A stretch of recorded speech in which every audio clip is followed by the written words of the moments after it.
Hello everyone, this is doctor Jeevesh Yadav. तो अगर आप ध्यान दो रिसर्च एंड स्टैटिक्स का, तो इसमें से अगर आप ध्यान दो तो प्रीवियस ईयर इससे टोटल 5 क्वेश्चन आए थे। उसके पहले इससे जो क्वेश्चन आया था वो समथिंग 4 था, और उससे पहले भी आपका मतलब अगर मान के चलो 2021 में अपन देखें तो आपका 5 क्वेश्चन था, सॉरी 4 क्वेश्चन था, और 2022 में आपका 5 क्वेश्चन था, और 2020 में भी इससे 5 क्वेश्चन ही था। तो उस बिहाफ पे रिसर्च एंड स्टैटिक्स बहुत इंपॉर्टेंट भी है। तो इसको अपन 2 पार्ट में देखेंगे। एक पार्ट में आपको रिसर्च में एग्जाम पॉइंट ऑफ व्यू से इंपॉर्टेंट टॉपिक आपको बता दूंगा, और इससे अधिकतर सीधा क्वेश्चन ही आता है, और अगर क्वेश्चन आएगा तो किस किस टाइप से क्वेश्चन आएगा वो भी मैं बताऊंगा। सेकेंड पार्ट रहेगा आपका स्टैटिक्स। तो स्टार्ट करते हैं आज का जो लेक्चर है वो। तो इस लेक्चर में अपन जो 2023 AIPGT है उसके बिहाफ पे जो इम्पोर्टेंट टॉपिक्स हैं उसको अपन यहाँ पे देखेंगे। ओके, रिसर्च ये एक साइंटिफिक इन्वेस्टिगेशन है। यह पर्टिकुलर किसी कॉन्सेप्ट या हाइपोथेसिस को स्थापित करने का इंटेलिजेंट साइंटिफिक सिस्टमेटिक प्रोसेस है। इसका उद्देश्य ऑब्सोलेट नॉलेज को पाना और स्टैंडर्ड लिविंग को बढ़ाना या फिर उसे बेटर करना है। अब सबसे पहला पॉइंट जो दिया गया है वो है आपका सेरेंडिपिटी रिसर्च। इसका मतलब कोई घटना बाय चांस हो जाए, बिना सोचे हो जाए, एक्सीडेंटल हो जाए। यह कॉन्सेप्ट स्टैटिकल कॉन्सेप्ट प्रोबेबिलिटी के जरिए टेस्ट किया जाता है। कोई भी रिसर्च करते समय कुछ स्टेप्स होते हैं जो रिसर्च करने के लिए ज़रूरी हैं। तो आगे अपन देखते हैं वो स्टेप कौन से हैं।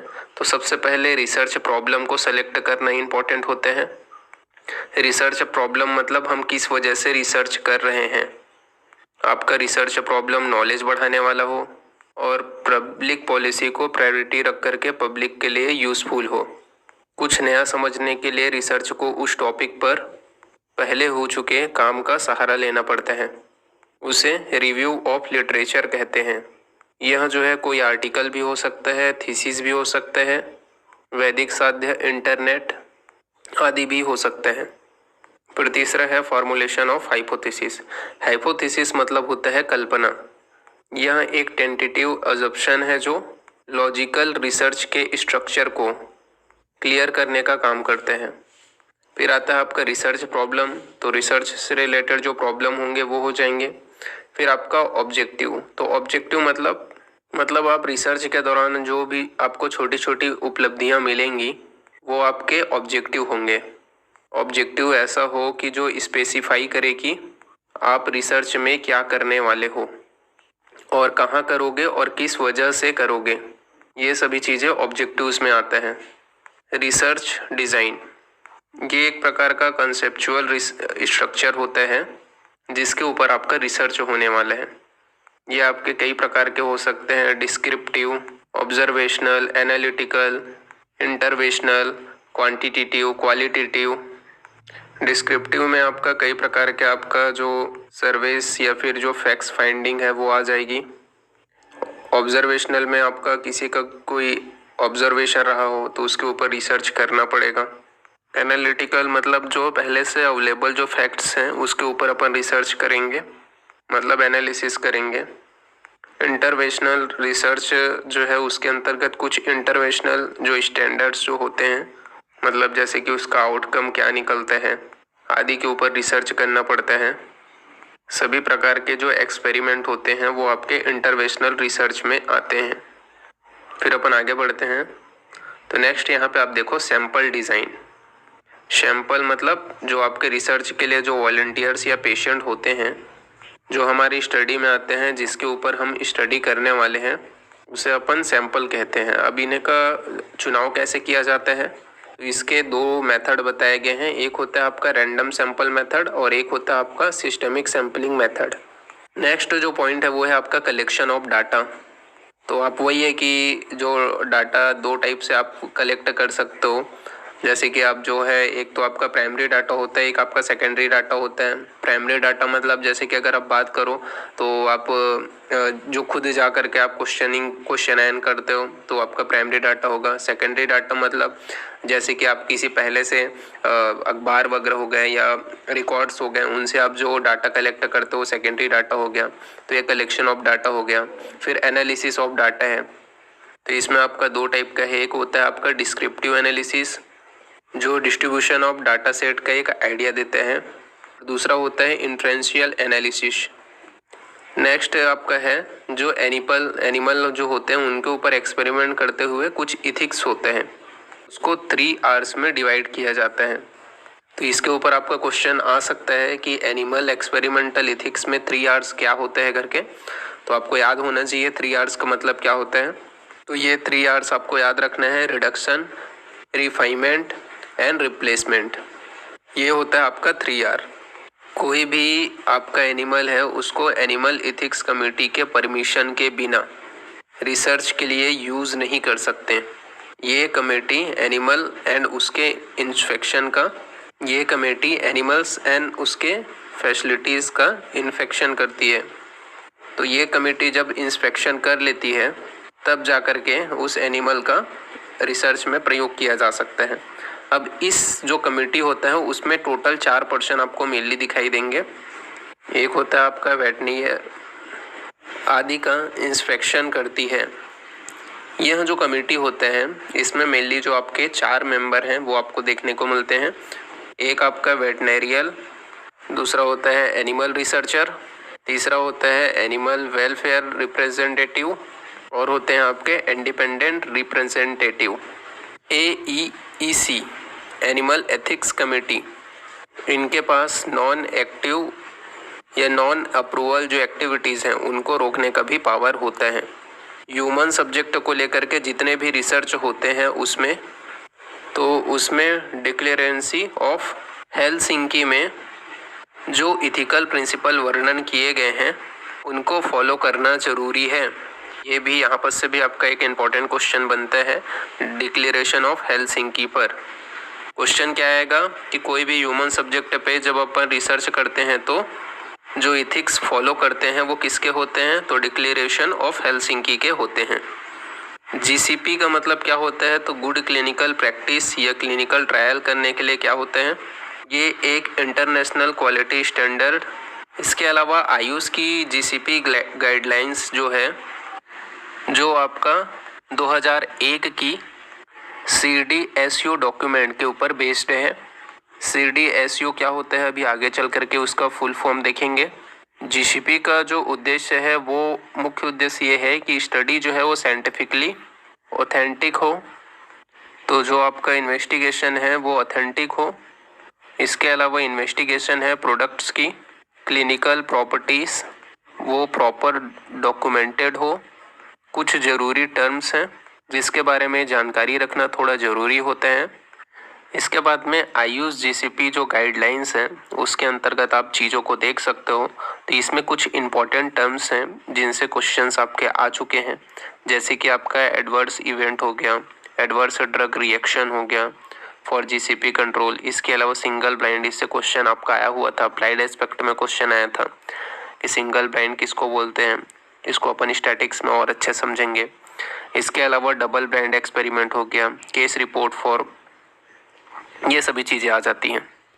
फिर है आपका IEC यानी कि इंस्टीट्यूशनल एथिक्स कमेटी, जिसकी कुछ जिम्मेदारी होती है, जैसे कि ट्रायल्स में जो ह्यूमन सब्जेक्ट इन्वॉल्व होते हैं उनके राइट्स, सेफ्टी और वेलबींग को प्रेडिक्ट करना, ट्रायल्स में उपयोग होने वाली मटेरियल मेथड्स को उनको क्या है मॉनिटर करना।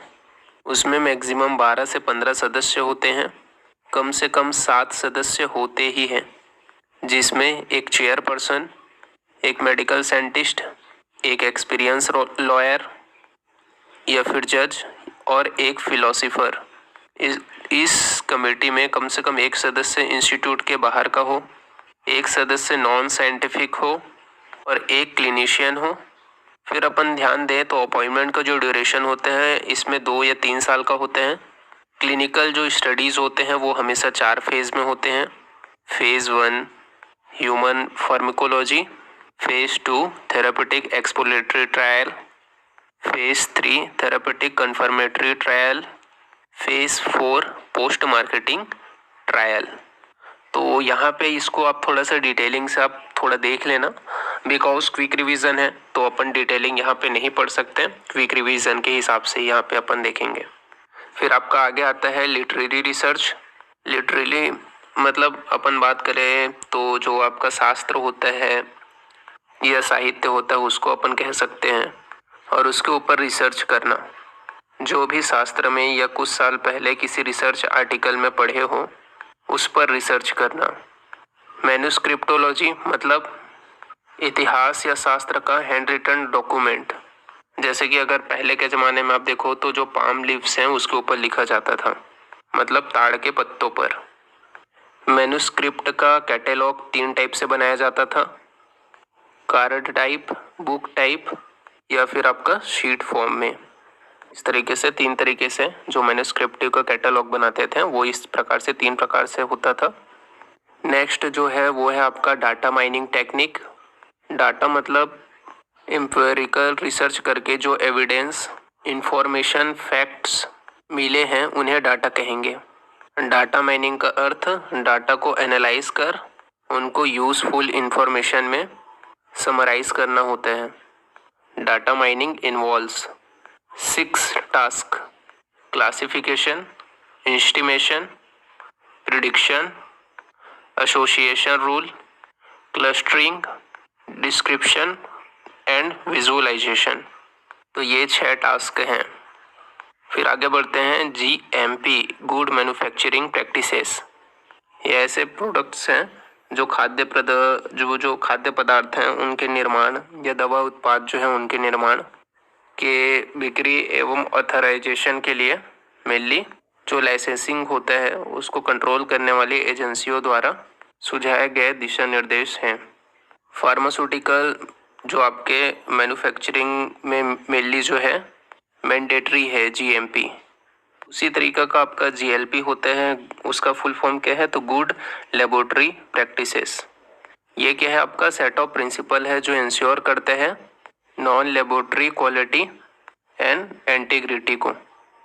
जो क्वालिटी इंश्योरेंस है उसके अंतर्गत वो सब आता है जो कि आपका केमिकल एंड फिजिकल जो मेजरमेंट्स हैं वो प्रॉपर हैं, अप्रोप्रिएट एस्टिमेशन ऑफ एरर और कॉन्फिडेंस लेवल के साथ रिपोर्ट की गई है।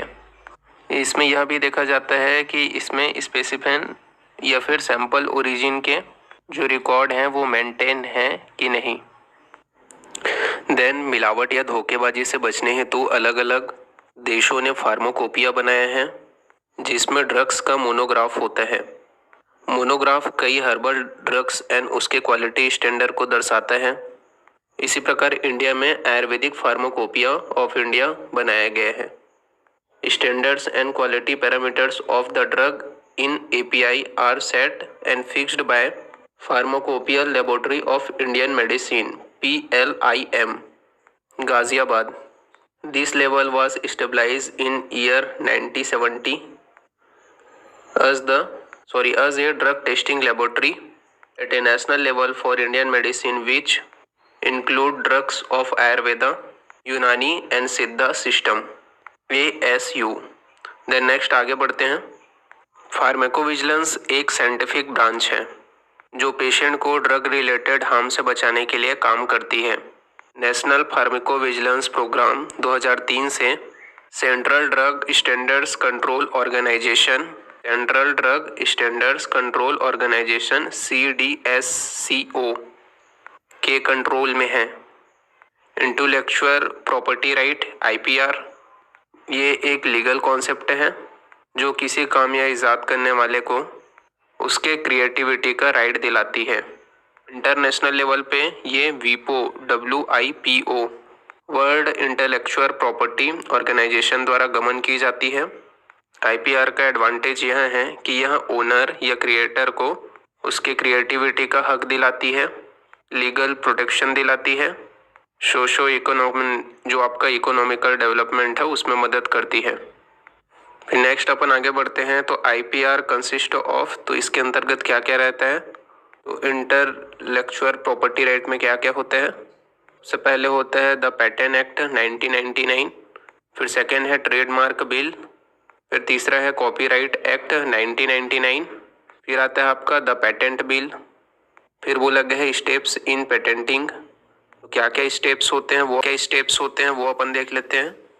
तो patent application form can be submitted online at www.ip.indian.online.gov.in.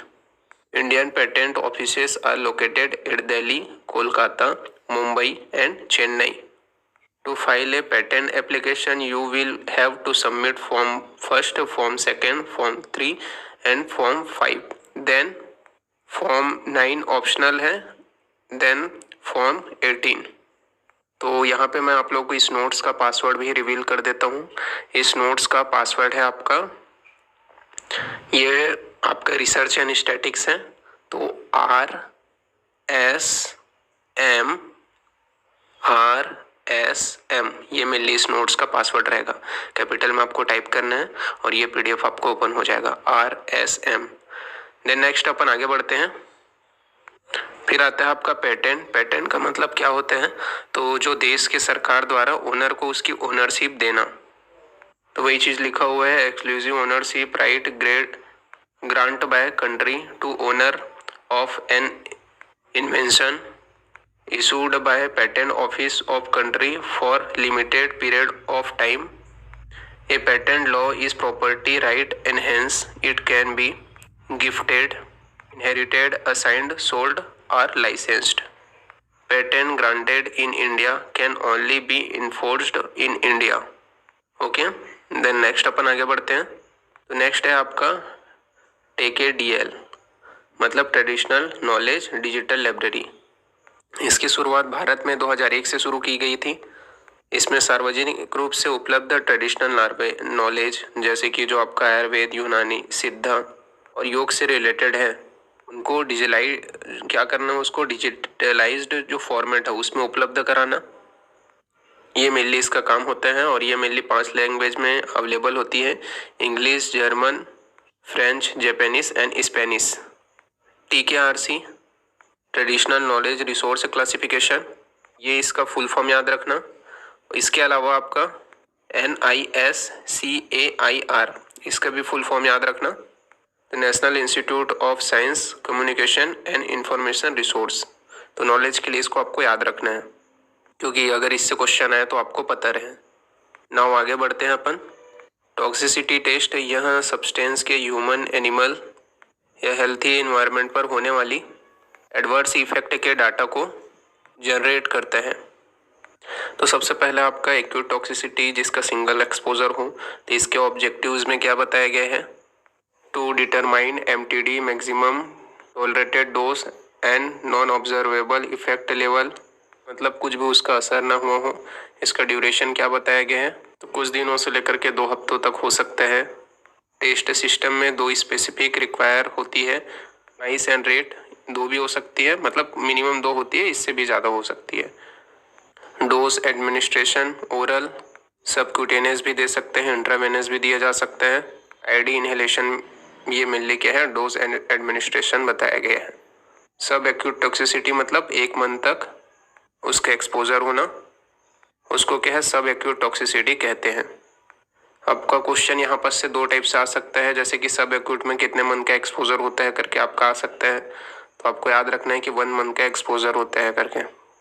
Objective क्या है सब एक्यूट के, to determine toxicity after repeated administration of test material, इसका 1 महीने का ड्यूरेशन होता है। टेस्ट सिस्टम इसमें सेम है जैसे कि ऊपर में अपन लोगों ने देखा था एक्यूट में। ओके, देन नेक्स्ट आगे बढ़ते हैं। सब क्रोनिक एक्सपोजर, जो आपका 3 मंथ तक एक्सपोजर जो रहता है उसे सब क्रोनिक एक्सपोजर कहते हैं। ऑब्जेक्टिव्स में क्या है, तो to stabilize no observable effect level, to characterized dose response relationship, मतलब डोज कितना दे रहे हैं उसका रिस्पॉन्स कितना मिल रहा है उसको बताने के लिए।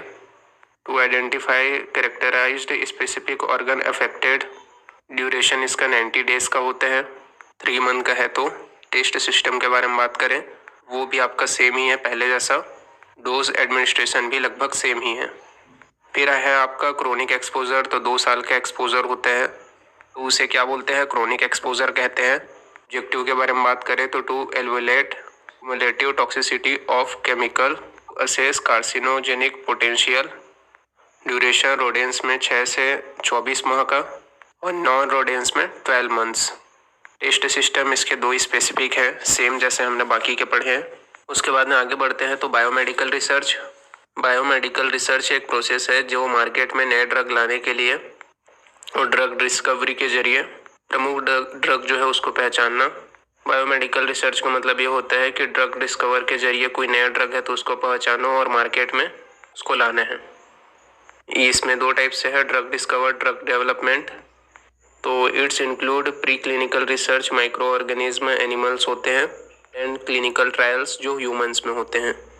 फिर है आपका drug discovery. Following research activities are involve in a drug discovery process.